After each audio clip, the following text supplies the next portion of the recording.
بسم اللہ الرحمن الرحیم اللهم صل على محمد وآل محمد اعوذ باللہ من الشیطان الرجیم بسم اللہ الرحمن الرحیم وبہ نستعین وہو خیر معین رب اشرح لی صدری ویسر لی امری واحلل عقدۃ من لسانی یفقہوا قولی بسم اللہ الرحمن الرحیم اللہم کل ولیک الحجۃ ابن الحسن صلواتک علیہ وعلی آبائہ فی هذه الساعة وفی کل صابر وحافظا وقائدا وناصرا ودلیلا وعینا حتی تسکنہ ورزقا توآب تمتع فیہا طویلا رب یسر ولا تعسر وتمم بالخیر۔ ماہ مبارک رمضان کی تیسری تاریخ ہے۔ تذکرہ امام مہدی کا قرآن اور حدیث کے اس پروگرام میں آپ کا خیر مقدم ہے۔ میں نے جس آیہ کریمہ کا انتخاب کیا یہ سورہ حج کی 65ویں آیہ کریمہ ہے کہ جس میں پروردگار عالم ارشاد فرما رہا ہے کہ وَيُمْسِكُ السَّمَاءَ أَن تَقَعَ عَلَى الْأَرْضِ إِلَّا بِإِذْنِهِ۔ ترجمہ یہ ہے کہ اللہ ہی نے آسمان کو تھام رکھا ہے کہ اس کی اجازت کے بغیر وہ زمین پر گرنے نہ پائے۔ اب آپ غور فرمائیے گا کہ کوئی بھی گھر کا چھت یا کسی بھی مکان کا چھت اگر باقی ہے تو اس کے ستونوں کی وجہ سے باقی ہے، تو یہ آسمان کا جو شامیانہ جو بغیر ستون کے پروردگار عالم نے روک رکھا ہے وہ کس کی وجہ سے روک رکھا ہے؟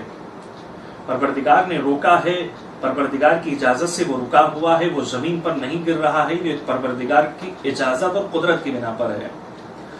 اب یہ آیہ کریمہ کے اندر ہمیں یہ دیکھنا ہے کہ تذکرہ امام مہدی کا قرآن و حدیث کے حوالے سے اس میں توجہ فرمانا ہے۔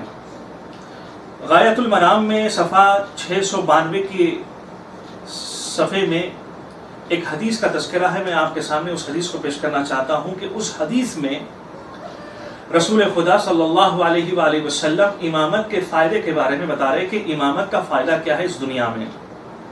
یہ آسمان ٹکا ہوا ہے، یہ زمین جو ہے ٹکی ہوئی ہے، یہ کہکشاں، یہ چاند، یہ ستارے، سب کے سب جو ہے بغیر کسی ٹیکنے والے کے، بغیر کسی روکنے والے کے، بغیر کسی سنبھالنے والے کے رکے ہوئے ہیں۔ یہ کس کی وجہ سے؟ آپ اس پہ توجہ فرمائیے گا۔ رسول فرماتے ہیں کہ مجھے جبرائیل نے باخبر کیا ہے اور جبرائیل نے کہا کہ پروردگار عالم کی طرف سے ارشاد ہے کہ قال من علم ان لا الہ الا انا وحدی وان محمدا عبدی ورسولی وان علی بن ابی طالب خلیفتی وان الائمة من ولده حججی ادخلوا الجنة برحمتي ونجيته من النار بعفوي وابحت له جواري واوجبت له كرامتي واتممت عليه نعمتي وجعلته من خاصتي وخلاصتي وان سألني آتيته وان سكت ابتدعته وان أساء رحمته وان فر مني دعوته وان رجع إلي فقبلته وان قرع بابي فتحته۔ کمال الدین میں یہ حدیث موجود ہے۔ جس شخص کو یہ علم ہے یا جو بھی شخص اس کے بارے میں عقیدہ جو ہے، کسی بھی شخص کے اندر یہ عقیدہ ہو کہ میرے سوا کوئی خدا نہیں اور محمد صلی اللہ علیہ وسلم میرے بندے اور رسول ہیں اور علی علیہ السلام میرے خلیفہ ہیں اور ان کی اولاد جو ائمہ ہے وہ میری حجت ہے، تو اس شخص کو میں اپنی رحمت سے جنت میں داخل کروں گا۔ وَنَجَّيْتُهُ مِنَ النَّارِ بِعَفْوِي، اور میں جہنم سے عفو کے ذریعے سے نجات دوں گا۔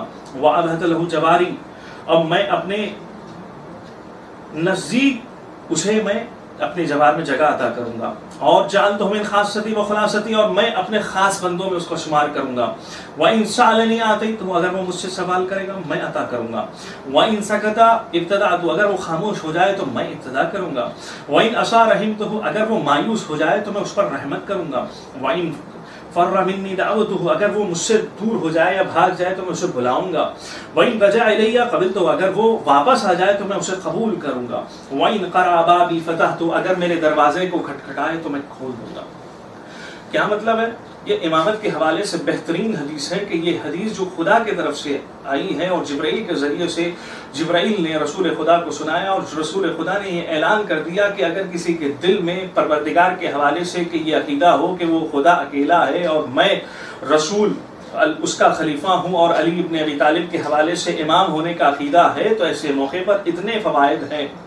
اور اسی کے ساتھ ساتھ جو ہے رسول بیان کرتے ہوئے یہاں تک کہتے ہیں کہ قال الراوی، راوی کہتا ہے کہ فقام جابر ابن عبداللہ الانصاری جابر ابن عبداللہ الانصاری کھڑے ہوتے فقال یا رسول اللہ ومن الائمہ من ولد علی ابن ابی طالب علیہ السلام، وہ کون ائمہ ہے جو علی ابن ابی طالب علیہ السلام کی ذریت میں سے ہوں گے؟ فقال صلی اللہ علیہ وآلہ وسلم الحسن والحسین سید شباب اہل الجنہ، وہ حسن و حسین ہوں گے اور جوانوں کے سردار ہوں گے۔ ثم سید العابدین فی زمانہ علی ابن الحسین، اس زمانے میں عابدین کے سردار ہوں گے علی ابن الحسین۔ ثم الباقر محمد ابن علی، پھر جو ہے ان کے فرزند جو ہے باقر محمد ابن علی ہوں گے۔ ستدرکہ یا جابر، اگر تم اس امام کی زیارت کر لوگے تو ہمارا سلام ان تک پہنچا دینا۔ ثم الصادق جعفر ابن محمد، ثم الکاظم موسیٰ ابن جعفر، ثم الرضا علی ابن موسیٰ، ثم التقی محمد ابن علی، ثم النقی علی ابن محمد، ثم الزکی الحسن العسکری، ثم ابن القائم بالحق المہدی۔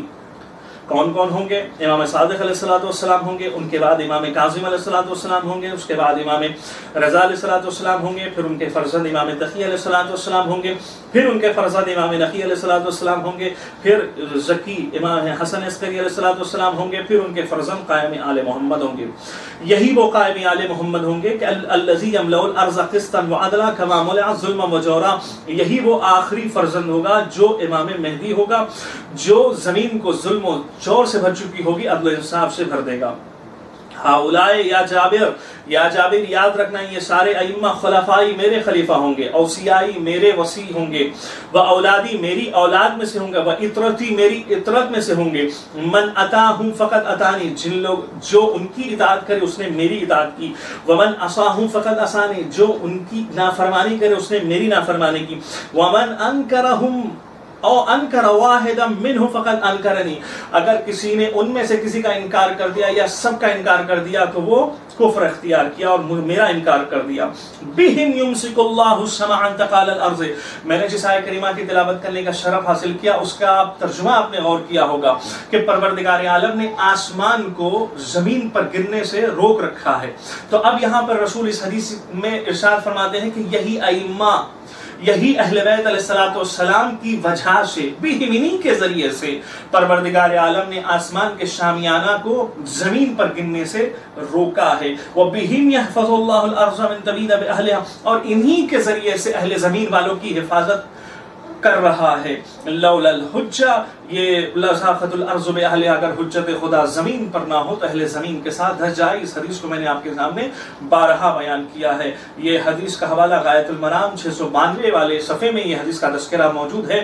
تو ناظرین کرام، آپ کو یہ بات سمجھ میں آ گئی ہے کہ امامت کا فائدہ کیا ہے۔ امامت کے فائدوں میں سے ایک فائدہ یہ ہے کہ اللہ جنت میں داخل کرے گا، جہنم سے بچائے گا، اپنے خاص بندوں میں شمار کرے گا، مایوس ہو جائے تو اس پر رحمت نازل کرے گا، اگر دروازے کو کھٹکھٹائے تو کھول دے گا۔